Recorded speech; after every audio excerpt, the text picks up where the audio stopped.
Hi hello ನಮಸ್ತೆ friends, ಎಲ್ಲರೂ ಹೇಗಿದ್ರಿ? ಚೆನ್ನಾಗಿದ್ರೆ ನಾನು ಕೂಡ ಚೆನ್ನಾಗಿದ್ದೀನಿ. ಇವತ್ತು ನಾನು ತುಪ್ರಿಕಾಯಿ ಎಣ್ಗಾಯಿ ಪಲ್ಯ ಮಾಡ್ತಾಯಿದ್ದೀನಿ. ಎಣ್ಗಾಯಿ ಅನ್ನತ್ಲೆ ಬದ್ನಿಕಾಯಿ ಎಣ್ಗಾಯಿ ನೆನಪಾಗುತ್ತಲ್ವ, ಆದರೆ ಈ ತುಪ್ರಿಕಾಯಿ ಎಣ್ಗಾಯಿ ಮಾಡಿ ನೋಡಿ, ತುಂಬ ಸೂಪರ್ ಟೇಸ್ಟ್ ಮತ್ತು ತುಂಬ ಚೆನ್ನಾಗಿರುತ್ತೆ, ಬೇಗ ಕೂಡ ಆಗುತ್ತೆ. ಬನ್ನಿ ಹೇಗೆ ಮಾಡೋದು ನೋಡೋಣ. ನೋಡಿ, ನಾನು ಮೊದಲಿಗೆ ತುಪ್ರಿಕಾಯಿ ತೊಗೊಂಡಿದ್ದೀನಿ. ತುಪ್ರಿಕಾಯಿನ ಆದಷ್ಟು ಕ್ಲೀನಾಗಿ ತೊಳ್ಕೊಂಡು ತೊಗೊಳ್ಳಿ. ನೋಡಿ, ಆದಷ್ಟು ನೀವು ಎಳೆ ತುಪ್ರಿಕಾಯಿ ಸಿಕ್ಕರೆ ತುಂಬ ಚೆನ್ನಾಗಿರುತ್ತೆ. ಎಳೆವಾದರೆ ಬೇಗ ಕೂಡ ಬೆನೆಯುತ್ತೆ ಮತ್ತು ಟೇಸ್ಟು ಕೂಡ ತುಂಬ ಚೆನ್ನಾಗಿರುತ್ತೆ. ಇವಾಗ ಈ ತುಪ್ರಿಕಾಯಿನ ಕಟ್ ಮಾಡೋದು ತೋರಿಸ್ತೀನಿ. ನೋಡಿ, ಈ ತುಪ್ರಿಕಾಯಿನ ಮುಂದ್ಗಡೆ ಇರುತ್ತಲ್ವ, ಆ ತೊಟ್ಟನ್ನ ಸ್ವಲ್ಪ ತೆಗಿತೀನಿ. ಆಮೇಲೆ 1.5 ಇಂಚ್ ಅಥವಾ 2 ಇಂಚು ಅಷ್ಟು ನಿಮಗೆ ಬೇಕಾಗೋಷ್ಟು ಸೈಜ್ಗೆ ನೀವು ಈ ಥರ ಕಟ್ ಮಾಡ್ಕೋಬೇಕು. ನಿಮಗೆ ಆದಷ್ಟು ನೀವು ದೊಡ್ಡದಾಗಿ ಮಾಡ್ಕೊಳಕ್ಕೆ ಹೋಗಬೇಡಿ, ಆದಷ್ಟು 2 ಇಂಚ್ ಒಳಗೇ ಮಾಡಿಕೊಂಡ್ರೆ ಚೆನ್ನಾಗಿರುತ್ತೆ. ಯಾಕಂದರೆ ಚೆನ್ನಾಗಿ ಬೆನಿಬೇಕಲ್ಲ, ಅದಕ್ಕೆ ಸ್ವಲ್ಪ ಚಿಕ್ಕದಾಗಿ ಕಟ್ ಮಾಡ್ಕೊಳ್ಳಿ. ನೋಡಿ, ನಾನು ಈ ಸೈಜ್ಗೆ ಕಟ್ ಮಾಡ್ಕೊಂಡಿದ್ದೀನಿ. ಇವಾಗ ಇದನ್ನು ಮಧ್ಯದಲ್ಲಿ ಕಟ್ ಮಾಡ್ಕೋಬೇಕು. ನೋಡಿ, ಈ ಥರ ಎಣ್ಗಾಯಿಗೆ ನಾವು ಕಟ್ ಮಾಡ್ಕೊತೀವಲ್ಲ, ಅದೇ ರೀತಿಯೇ ಇದಕ್ಕೂ ಕೂಡ ಈ ಥರ ಮಧ್ಯಕ್ಕೆ ಎಡಭಾಗ ನೋಡಿ, ಇದು 4 ಕಡೆ ಆಗ್ಬಿಡ್ತಲ್ವ, ಈ ಥರನ ಇದನ್ನ ಮಾಡ್ಕೋಬೇಕು. ಈ ಥರ ಕಟ್ ಮಾಡಿಕೊಂಡ್ರೆ ಸ್ಟಫಿಂಗಿಗೆ ಚೆನ್ನಾಗಿರುತ್ತೆ. ಇವಾಗ ಇದನ್ನೆಲ್ಲನೂ ಕಟ್ ಮಾಡ್ಕೊಂಬರ್ತೀನಿ. ನೋಡಿ, ಇವಾಗ ಇದನ್ನೆಲ್ಲ ತುಪ್ರಿಕಾಯಿನ ಈ ಥರ ಕಟ್ ಮಾಡಿ ಇಟ್ಕೊಂಡಿದ್ದೀನಿ ಅಂತ ನೋಡಿ, ಎಲ್ಲ ಎಷ್ಟು ಚೆನ್ನಾಗಿ ಕಟ್ ಮಾಡ್ಕೊಂಡಿದ್ದೈತಿ. ಈ ಥರನೇ ಎಲ್ಲನೂ ಕಟ್ ಮಾಡ್ಕೊಳ್ಳಿ. ಇವಾಗ ಇದಕ್ಕೆ ಸ್ಟಫಿಂಗಿಗೆ ಮಸಾಲನ ರೆಡಿ ಮಾಡ್ಕೊಳ್ಳೋಣ ಬನ್ನಿ. ನೋಡಿ, ಒಂದು ಪಾತ್ರೆ ಕಾಯಕ್ಕೆ ಇಟ್ಕೊಂಡಿದ್ದೀನಿ. ಅದಕ್ಕೆ ಅರ್ಧ ಬಟ್ಲಷ್ಟು ಎಳ್ಳು ಹಾಕ್ಕೊತಾ ಇದ್ದೀನಿ. ನೋಡಿ, ನಿಮಗೆ ಸ್ಟಫಿಂಗಿಗೆ ಎಳ್ಳು ಹಾಕ್ಕೊಂಡ್ರೆ ಇದು ಕೂಡ ಟೇಸ್ಟ್ ಸೂಪರಾಗಿರುತ್ತೆ. ನೋಡಿ, ಇದನ್ನ ನೀಟಾಗಿ ಚೆನ್ನಾಗಿ ಫ್ರೈ ಮಾಡ್ಕೋಬೇಕು. ಸಣ್ಣ ಊರಲ್ಲಿ ಚೆನ್ನಾಗಿ ಫ್ರೈ ಮಾಡ್ಕೋಬೇಕು. ಎಳ್ಳು ಕೂಡ ಬಿಳಿ ಎಳ್ಳು ಸಂಕ್ರಾಂತಿಗೆ ಅಷ್ಟೇ ತಿಂತೀವಲ್ವ ನಾವು. ಈ ಥರನ ಮಾಡಿ ನೋಡಿ ನೀವು, ಸೂಪರಾಗಿರುತ್ತೆ ಇದು. ನೀಟಾಗಿ ಚೆನ್ನಾಗಿ ಫ್ರೈ ಮಾಡ್ಕೋಬೇಕು. ಕಲರ್ ಸ್ವಲ್ಪ ಚೇಂಜ್ ಆಗಲಿ ಅಂದರೆ ಚೆನ್ನಾಗಿರುತ್ತೆ, ಇಲ್ಲಾಂದರೆ ಕಚ್ಚ ಅಂತ ಅಷ್ಟೊಂದು ಚೆನ್ನಾಗಿರೋದಿಲ್ಲ. ಸ್ವಲ್ಪ ಫ್ರೈ ಮಾಡ್ಕೊಳೋಣ. ನೋಡಿ, ಇಷ್ಟು ಕಲರ್ ಬಂದಿದೆ. ಇದು ಇಷ್ಟು ಕಲರ್ ಆದರೆ ಸಾಕು. ಇವಾಗ ಇದನ್ನ ಒಂದು ಬೇರೆ ಪಾತ್ರೆಗೆ ತಗೊತೀನಿ. ನೋಡಿ, ಈಗ ಬೇರೆ ಪಾತ್ರೆ ತಗೊಂಡಿದ್ದೀನಿ. ಇವಾಗ ಇದೇ ಪಾತ್ರೆಗೆ ಕಾದಿದಲ್ವ, ಇದಕ್ಕೇ ಸ್ವಲ್ಪ ಶೇಂಗಾ ಹಾಕ್ಕೊತಾ ಇದ್ದೀನಿ. ಒಂದು 3 ಸ್ಪೂನಷ್ಟು ಶೇಂಗಾ ಆದರೆ ಸಾಕು. ನೋಡಿ, ಇದನ್ನು ನೀಟಾಗಿ ಚೆನ್ನಾಗಿ ಇದನ್ನು ಕೂಡ ಸಣ್ಣ ಉರಿಯಲ್ಲಿ ಫ್ರೈ ಮಾಡ್ಕೊಳ್ಳಿ. ಶೇಂಗಾನ ನೀಟಾಗಿ ಚೆನ್ನಾಗಿ ಫ್ರೈ ಮಾಡಿಕೊಂಡ್ರೆ ಅಂದರೆ ಮೇಲ್ಗಡೆನೇ ಸಿಪ್ಪೆ ಇರುತ್ತಲ್ಲ, ಅದು ನೀಟಾಗಿ ಬೇಗನೆ ಬಿಟ್ಕೊಂಡ್ಬಿಡುತ್ತೆ.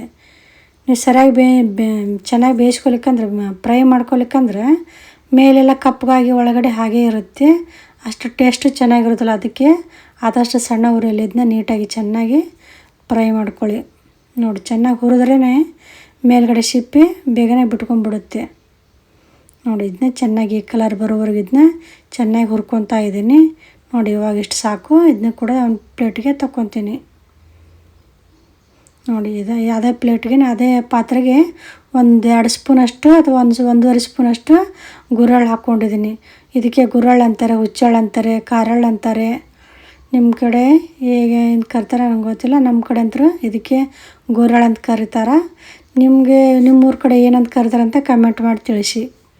ನೋಡಿ, ಇದನ್ನೆಲ್ಲ ನೀಟಾಗಿ ಚೆನ್ನಾಗಿ ಫ್ರೈ ಮಾಡ್ಕೊಂಡು ಈಗ ಇದನ್ನೆಲ್ಲನೂ ರುಬ್ಕೊಳ್ಳೋಣ ಬನ್ನಿ. ನೋಡಿ, ಈಗ ಒಂದು ಮಿಕ್ಸಿ ಜಾರ್ ತೊಗೊಂಡಿದ್ದೀನಿ. ಅದಕ್ಕೆ ಒಂದಿಷ್ಟು ಮಸಾಲೆ ಹಾಕ್ಕೊಳ್ಳೋಣ. ನೋಡಿ, ಆವಾಗಲೇ ಶೇಂಗಾ ಹುರ್ಕೊಂಡಿದ್ನಲ್ವ, ಅವನ್ನ ಶೇಂಗಾ ಸಿಪ್ಪೆನೆಲ್ಲ ಬಿಡಿಸ್ಕೊಂಡು ಬಂದಿದ್ದೀನಿ. ಇವಾಗ ಇದನ್ನ ಇದಕ್ಕೆ ಹಾಕ್ಕೊಳ್ಳೋಣ.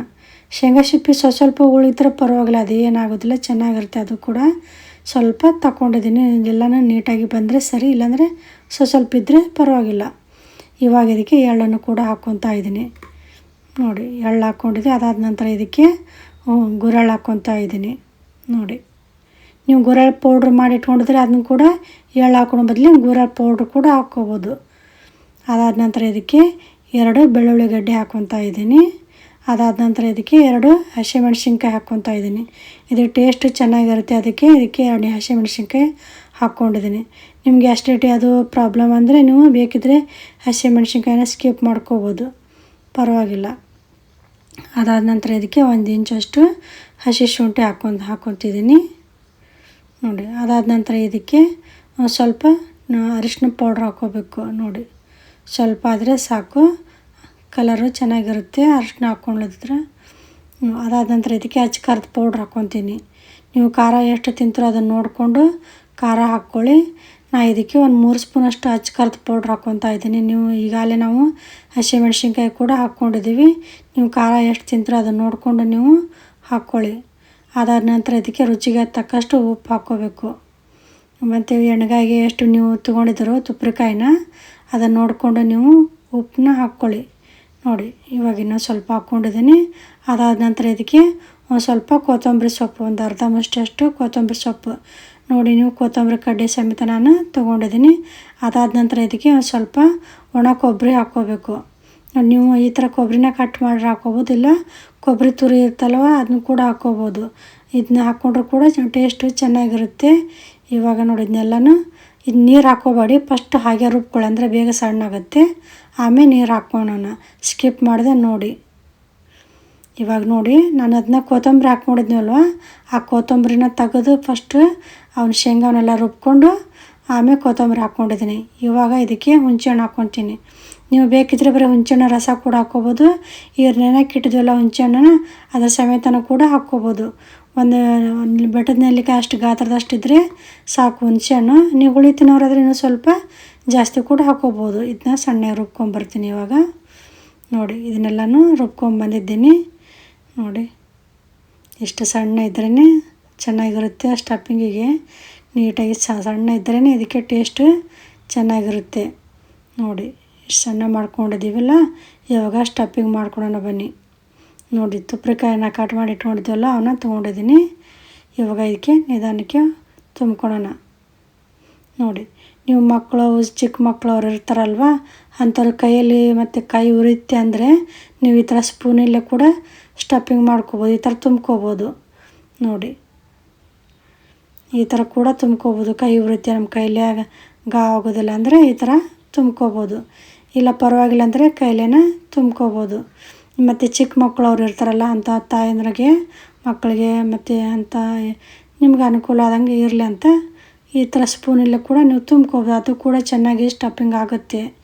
ನೋಡಿ ನಿಮಗೆ ಕೈಲೇನಾಗ ಆಗುತ್ತಂದರೆ ಕೈಲೇನ ತುಂಬ್ಕೋಬೋದು. ಸ್ಪೂನಲ್ಲೇ ಕೂಡ ನೋಡಿ ಎಲ್ಲ ಚೆನ್ನಾಗಿ ಎಲ್ಲ ಕಡೆನೂ ನೀಟಾಗೆಲ್ಲ ಚೆನ್ನಾಗಿ ಈ ಥರ ಪ್ರೆಶ್ ಮಾಡ್ತಾ ತುಂಬ್ಕೋಬೇಕು, ಅಂದರೆ ಟೇಸ್ಟು ಚೆನ್ನಾಗಿರುತ್ತೆ. ನೋಡಿ ಎಲ್ಲ ಹೇಗೆ ತುಂಬ್ಕೊಂಡಿದ್ದಾನೆ ಅಂತ ನೋಡಿ. ನನಗೆ ಸ್ಪೂನಲ್ಲೇ ತುಂಬ್ಕೊಳೋದಕ್ಕೆ ಆಗೋದಿಲ್ಲ. ಒಂದು ಇರಲಿ ಅಂತ ಮಕ್ಕಳು ತಾಯಂದಿರು ಇರ್ತಾರೆ, ಅಂಥವ್ರಿಗೆ ಬಿಗ್ನರ್ಸ್ ಇರ್ತಾರೆ, ಮುಟ್ಟಾಕ ಕೈ ಉರಿಯುತ್ತೆ ಅಂತಾರೆ, ಅಂಥವ್ರಿಗೋಸ್ಕರ ಸ್ಪೂನಲ್ಲೇ ತುಂಬಿ ತೋರಿಸಿದ್ದೀನಿ. ನಿಮ್ಗೆ ಯಾವ ಥರ ಅನುಕೂಲ ಆಗುತ್ತೋ ಆ ಥರ ನೀವು ತುಂಬ್ಕೋಬೋದು. ನೋಡಿ ಎಲ್ಲ ಕಡೆ ಹೇಗೆ ಬಂದಿದೆ ಅಂತ ಈ ಥರ ಇದನ್ನ ಚೆನ್ನಾಗಿ ತುಂಬ್ಕೊಳ್ಳಿ. ನೀವು ಸರಿಯಾಗಿ ತುಂಬ್ಕೊಳ್ಳಿಲ್ಲ ಅಂದರೆ ಸಪ್ಪೆ ಸಪ್ಪೆ ಆಗಿಬಿಡುತ್ತೆ. ಅದಕ್ಕೆ ನೀಟಾಗಿ ಇದನ್ನ ಚೆನ್ನಾಗಿ ತುಂಬ್ಕೊಂಡ್ರೆ ಚೆನ್ನಾಗಿರುತ್ತೆ. ಇವಾಗ ಕೈಲೇ ಕೂಡ ತುಂಬ್ಕೊಳೋದು ಕೂಡ ತೋರಿಸ್ತೀನಿ. ನೋಡಿ ನಾನು ಸ್ಪೂನಲ್ಲೇ ತುಂಬ್ಕೊಳಕ್ಕೆ ಆಗೋದಿಲ್ಲ, ಕೈಲೇ ಆದ್ರೇ ನನಗೆ ಅನುಕೂಲ ಆಗುತ್ತೆ. ನೋಡಿ ಇದನ್ನ ನೀಟಾಗಿ ಚೆನ್ನಾಗಿ ಈ ಥರ ಚೆನ್ನಾಗಿ ಸ್ಟಫಿಂಗ್ ಮಾಡ್ಕೋಬೇಕು. ಮಸಾಲೆ ಎಲ್ಲ ನೀಟಾಗಿ ಒಳಗೆ ಕುಂದ್ರು ಹಾಗೆ ಇದನ್ನ ಫ್ರೆಶ್ ಮಾಡ್ತಾ ಇದನ್ನ ತುಂಬ್ಕೋಬೇಕು, ಅಂದರೆ ಟೇಸ್ಟು ಚೆನ್ನಾಗಿರುತ್ತೆ. ಅದೆಲ್ಲ ನೀಟಾಗಿ ಉಪ್ಪು ಖಾರ ಎಲ್ಲ ಹೀರ್ಕೊಂಡು ತುಪ್ರಿಕಾಯಿ ಟೇಸ್ಟು ಚೆನ್ನಾಗಿರುತ್ತೆ. ನೋಡಿ ಈ ಥರ ಇದನ್ನೆಲ್ಲನೂ ತುಂಬ್ಕೋಬೇಕು. ಇವಾಗ ಇದನ್ನೆಲ್ಲನೂ ತುಂಬ್ಕೊಂಬರ್ತೀನಿ. ನೋಡಿ ನಿಮ್ಗೊಂದು ತೋರಿಸಿದ್ದಿಲ್ಲ. ನೋಡಿ ಅಗದಿ ತೀರಾ ತೆಳ್ಳಗಿರ್ತಂದರೆ ಈ ಥರ 2 ಭಾಗ ಮಾಡ್ಕೊಂಬಿಡ್ಬೋದು. 3 ಭಾಗ ಮಾಡ್ಕೊಂಡು 4 ಭಾಗ ಮಾಡ್ಕೊಂಡು ಆಗಂಗಿಲ್ಲಲ್ಲ, ಆವಾಗ ಈ ಥರ 2 ಭಾಗ ಕೂಡ ಮಾಡ್ಕೊಂಬಿಡ್ಬೋದು. ನೋಡಿ ತುಂಬ ಎಳೆದ ತೆಳ್ಳನ್ನು ಬಂದುಬಿಡುತ್ತಲ್ಲ ಹಿಂದಿನ ಭಾಗ, ಅದು ಆ ಥರ ಈ ಥರ ಕಟ್ ಮಾಡಿಕೊಂಡು ಇದನ್ನು ಈ ಥರ ತುಂಬ್ಕೋಬೇಕು. ಅದನ್ನು ಬಿಸಾಕಬಾರ್ದು, ವೇಸ್ಟ್ ಮಾಡ್ಕೋಬಾರ್ದು. ಈ ಥರ ಕೂಡ ನೀವು ಸ್ಟಫಿಂಗ್ ಮಾಡಿಕೊಂಡು ಇಟ್ಕೊಳ್ಳಿ, ಚೆನ್ನಾಗಿರುತ್ತೆ. ನೋಡಿ ಇದನ್ನೆಲ್ಲದನ್ನ ಇವಾಗ ಇವೆಲ್ಲ ತುಪ್ರಿಕಾಯಿ ಇದೆ ಅಲ್ವಾ, ಇವಕ್ಕೆಲ್ಲನೂ ತುಂಬಿಕೊಂಡು ಅಷ್ಟಕ್ಕೂ ಮಸಾಲೆನೆಲ್ಲ ತುಂಬ್ಕೊಂಡು ಬರ್ತೀನಿ. ನೋಡಿ ಎಲ್ಲನೂ ತುಪ್ರಿಕಾಯಿಗೆ ತುಂಬ್ಕೊಂಡಿದ್ದೀನಿ. ಈಗ ಇಷ್ಟೆಲ್ಲ ತುಂಬಿಕೊಂಡು ಒಂದಿಷ್ಟು ಇನ್ನೂ ಮಸಾಲ ಮಿಕ್ಕಿದೆ. ನೋಡಿ ಇನ್ನೂ ಇಷ್ಟು ಮಸಾಲ ಮಿಕ್ಕಿದೆ. ಇದನ್ನು ಚೆಲ್ಕೋಬೇಡಿ, ಸ್ಕಿಪ್ ಮಾಡಿದೆ. ನೋಡಿ ಏನು ಮಾಡ್ಬೇಕಂತ ಹೇಳ್ತೀನಿ. ಚೆಲ್ಲಿ ವೇಸ್ಟ್ ಮಾಡಬೇಡಿ, ಸ್ಕಿಪ್ ಮಾಡಿದೆ ನೋಡಿ ಹೇಳ್ತೀನಿ. ನೋಡಿ ಇನ್ನೂ ಇಷ್ಟುಕೊಂಡು ಉಳಿದಿದೆ. ಬನ್ನಿ ಇದಕ್ಕೆ ಒಗ್ಗರಣೆಗೆ ರೆಡಿ ಮಾಡ್ಕೊಳ್ಳೋಣ.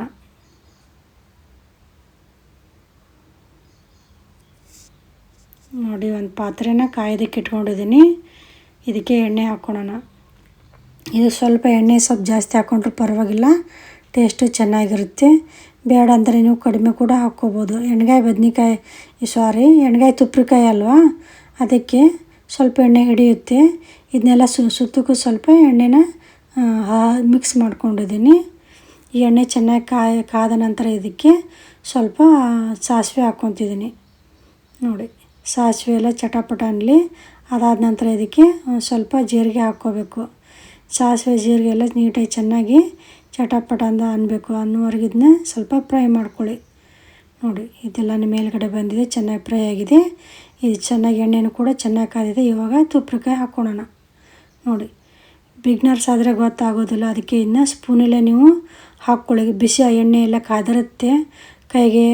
ನೀವು ನಮಗೆ ಪಾತ್ರೆ ಪ್ಲೇಟಲ್ಲೇ ಇದಕ್ಕೆ ಹಾಕ್ಕೊಂಡ್ಬಿಟ್ರೆ ಅಥವಾ ಕೈಯಲ್ಲಿ ಹಾಕ್ಕೊಂಡ್ರೆ ಎಣ್ಣೆ ಸಿಡೋ ಚಾನ್ಸ್ ಇರುತ್ತೆ. ಅದಕ್ಕೆ ನೀವು ನಿಧಾನಕ್ಕೆ ಸ್ಪೂನಲ್ಲಿ ಹಾಕ್ಕೋಬೋದು.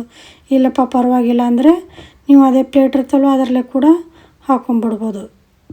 ನೋಡಿ, ಈ ಥರ ಹಾಕ್ಕೊಳ್ಳಿ. ಎಲ್ಲನೂ ಇದಕ್ಕೆ ಹಾಕ್ಕೊಂಡಿದ್ದೀನಿ. ಇವಾಗ ಇದನ್ನ ಸ್ವಲ್ಪ ಎಣ್ಣೆಯಲ್ಲಿ ಚೆನ್ನಾಗಿ ಮಿಕ್ಸ್ ಮಾಡ್ಕೋಬೇಕು. ನೋಡಿ, ಇವಾಗ ನಿಮಗೆ ಎಣ್ಣೆ ಸ್ವಲ್ಪ ಕಡಿಮೆ ಅನಿಸುತ್ತೆ, ಪರವಾಗಿಲ್ಲ, ಇರಲಿ. ಮತ್ತು ಇದು ಶೇಂಗಾ ಹಾಕಿದ್ದೀವಲ್ವ ನಾವು, ಅದು ಕೂಡ ಎಣ್ಣೆ ಬಿಡುತ್ತೆ. ಮತ್ತು ಒಣ ಕೊಬ್ಬರಿ ಹಾಕಿದ್ದೀವಿ, ಅದು ಕೂಡ ಎಣ್ಣೆ ಬಿಡುತ್ತೆ. ನೋಡಿ, ಸ್ಕಿಪ್ ಮಾಡಿದೆ ನೋಡಿ. ನೀಟಾಗಿ ಇದನ್ನೆಲ್ಲ ಎಣ್ಣೆಯಲ್ಲಿ ಸ್ವಲ್ಪ ಮಿಕ್ಸ್ ಮಾಡ್ಕೋಬೇಕು. ಎಲ್ಲ ತುಪ್ರಿಕಾಯಿಗೂ ಎಣ್ಣೆಯಲ್ಲಿ ಸ್ವಲ್ಪ ಫ್ರೈ ಮಾಡ್ಕೊಳ್ಳಿ, ಅಂದರೆ ಚೆನ್ನಾಗಿರುತ್ತೆ. ನೋಡಿ, ನೀಟಾಗಿ ಚೆನ್ನಾಗಿ ಮಿಕ್ಸ್ ಮಾಡ್ಕೋಬೇಕು. ನೋಡಿ, ಈ ಥರ ಕಡೆ ತಗೊಂಡು ಹಿಂದ್ಗಡೆ ಇರೋಂಥದ್ದು ಎಣ್ಣೆಯಲ್ಲಿ ಮಿಕ್ಸ್ ಮಾಡಿ ಈ ಥರ ಎಣ್ಣೆಯಲ್ಲಿ ಮುಳುಗಿಸ್ಕೊಳ್ಳಿ. ನೋಡಿ, ಆದಷ್ಟು ನಿಧಾನಕ್ಕೆ ಇದನ್ನ ಚೆನ್ನಾಗಿ ಮಿಕ್ಸ್ ಮಾಡ್ಕೋಬೇಕು. ನೋಡಿ, ಆವಾಗಲೇ ಮಸಾಲ ಮಿಕ್ಕಿತ್ತಲ್ವ, ಅದಕ್ಕೆ ನೀರು ಹಾಕ್ಕೊಂಡಿದ್ದೀನಿ. ನೀರು ಹಾಕ್ಕೊಂಡು ಈ ಥರ ಮಿಕ್ಸ್ ಮಾಡ್ಕೊಂಡು ಇದಕ್ಕೆ ಹಾಕ್ಕೊಳ್ಳಿ. ಅಂದರೆ ಗ್ರೇವಿ ಥರ ಚೆನ್ನಾಗಿರುತ್ತೆ. ನಿಮಗೆ ಚಪಾತಿ, ರೊಟ್ಟಿ ಹಾಗೆ ಅದೆಲ್ಲದಕ್ಕೂ ಮತ್ತು ರೈಸ್ಗೆ ಸೂಪರಾಗಿರುತ್ತೆ. ನೋಡಿ, ಇದನ್ನ ಕೂಡ ಮಿಕ್ಸ್ ಮಾಡ್ಕೊಳ್ಳೋಣ. ಗ್ರೇವಿ ಇಲ್ಲದೇ ಮಾಡ್ಕೊಂಡ್ರೆ ಅಷ್ಟೊಂದು ಟೇಸ್ಟ್ ಚೆನ್ನಾಗಿರೋದಿಲ್ಲ. ಗ್ರೇವಿನೂ ಕೂಡ ಚೆನ್ನಾಗಿ ಬರುತ್ತೆ. ಅದಕ್ಕೆ ಸ್ವಲ್ಪ ಗ್ರೇವಿ ಹಾಕ್ಕೊಂಡು ಅದರಲ್ಲೇ ನೀರು ಹಾಕ್ಕೊಂಡ್ಬಿಟ್ಟಿದ್ದೀನಿ ನಾನು. ಅದರಲ್ಲೇ ಅದು ಬೆನೆಯುತ್ತೆ. ಅಕಸ್ಮಾತ್ ನಿಮಗೆ ನೀರು ಏನಾದ್ರು ಕಡಿಮೆ ಅನಿಸಿದರೆ ಇನ್ನೂ ಸ್ವಲ್ಪ ನೀರು ಹಾಕ್ಕೋಬೋದು ನೀವು.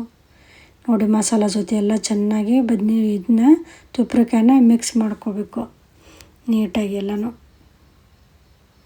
ನೋಡಿ, ತುಂಬ ಚೆನ್ನಾಗಿರುತ್ತೆ. ಇವಾಗ ಇದಕ್ಕೆ 1.5 ಸ್ಪೂನಷ್ಟು ಗರಂ ಮಸಾಲ ಪೌಡ್ರ್ ಹಾಕ್ಕೊತೀನಿ. ಅಥವಾ ನೀವು ಚಿಕನ್ ಮಸಾಲ ಪೌಡ್ರ್ ಕೂಡ ಹಾಕ್ಕೋಬೋದು, ಚೆನ್ನಾಗಿರುತ್ತೆ. ಈ ಥರ ಸ್ಮೆಲ್ ಘಮ ಘಮ ಅಂತ ಇದ್ದರೆ ಬಿಡೋದಿಲ್ಲ. ಮಕ್ಕಳು ಕೂಡ ಇಷ್ಟಪಟ್ಟು ರೊಟ್ಟಿ ಚಪಾತಿ ಜೊತೆ ತಿನ್ನುವಂಥ ರೊಟ್ಟಿನ ಚಪಾತಿನ ಮಕ್ಕಳು 2-3 ತಿಂತಾರೆ. ನೋಡಿ, ಸೂಪರಾಗಿರುತ್ತೆ. ನೋಡಿ, ನೀವೆಲ್ಲರ ಪಿಕ್ನಿಕ್ಕಿಗೆ ಟೂರ್ಗೆ ಹೋಗೋ ಹೊತ್ನಾಗ ಇದನ್ನು ಕೂಡ ಮಾಡ್ಕೊಂಡು ಹೋಗ್ಬೋದು, ಚೆನ್ನಾಗಿರುತ್ತೆ. ಬುತ್ತಿ ಅದು ಮಾಡ್ಕೊಂಡು ಹೋಗ್ತೀವಲ್ಲ ಆವಾಗ ಕೂಡ ಮಾಡ್ಕೊಳಕ್ಕೂ ಚೆನ್ನಾಗಿರುತ್ತೆ. ಇವಾಗ ಒಂದು ಪ್ಲೇಟ್ ಮುಚ್ಕೊಂಡು ಸ್ವಲ್ಪ ಹೊತ್ತು 5 ನಿಮಿಷ ಬೇಯಿಸ್ಕೊಂಡು ಬರ್ತೀನಿ. ನೋಡಿ, 5 ನಿಮಿಷ ಆಗಿದೆ. ಆದಷ್ಟು ಸಣ್ಣ ಊರಲ್ಲಿ 5 ನಿಮಿಷ ಬೇಯಿಸ್ಕೊಳ್ಳಿ, ಅಂದರೆ ಚೆನ್ನಾಗಿ ಬೆನೆಯುತ್ತೆ. ನೋಡಿ, ಎಣ್ಣೆಲ್ಲ ಹೇಗೆ ಬಿಟ್ಕೊಂಡಿದೆ ಅಂತ. ನೋಡಿ, ಎಳೆವಾದರೆ ಬೇಗನೆ ಬೆನೆದು ಬಿಡುತ್ತೆ. ಸ್ವಲ್ಪ ಬಲ್ತಿದ್ದ ದಪ್ಪ ಇದ್ವು ಅಂದರೆ ಬೇಗ ಬೆನೆಯೋದಿಲ್ಲ. ಅದಕ್ಕೆ ಒಂದು ಸ್ಪೂನ್ ಇದ್ದರೆ ಅದನ್ನ ಪ್ರೆಶ್ ಮಾಡಿ ನೋಡಿ. ಹಾಗೆ ಮತ್ತೆ ಸಾಫ್ಟಾಗಿ ಹೋತಂದರೆ ಬೆಂದಿದೆ ಅಂತ ಅರ್ಥ. ಇನ್ನೂ ಗಟ್ಟಿ ಆಗಿತ್ತಂದರೆ ಇನ್ನೂ ಸ್ವಲ್ಪ ಬೆನೆಸ್ಕೊಂಡು ತೊಗೊಳ್ಳಿ. ಇವಾಗ ಮೇಲ್ಗಡೆಗೆ ಸ್ವಲ್ಪ ಕೊತ್ತಂಬರಿ ಸೊಪ್ಪು ಹಾಕ್ಕೊತೀನಿ. ನೋಡಿ, ಮೇಲ್ಗಡೆ ಕೊತ್ತಂಬರಿ ಸೊಪ್ಪು ಹಾಕ್ಕೊಂಡು ಇದನ್ನು ತಿಂತಾಯಿದ್ರೆ ಸೂಪರಾಗಿರುತ್ತೆ. ಯಾರೆಲ್ಲ ಸಬ್ಸ್ಕ್ರೈಬ್ ಮಾಡದೆ ನೋಡ್ತಿದ್ರು ದಯವಿಟ್ಟು ಸಬ್ಸ್ಕ್ರೈಬ್ ಮಾಡ್ಕೊಳ್ಳಿ, ಸಪೋರ್ಟ್ ಮಾಡಿ. ನೀವು ಕೂಡ ಖಂಡಿತ ಟ್ರೈ ಮಾಡಿ, ಹೇಗಿತ್ತು ಅಂತ ಕಮೆಂಟ್ ಮಾಡಿ ತಿಳಿಸಿ. ದೇವರೆಲ್ಲರಿಗೂ ಒಳ್ಳೇದು ಮಾಡಿ.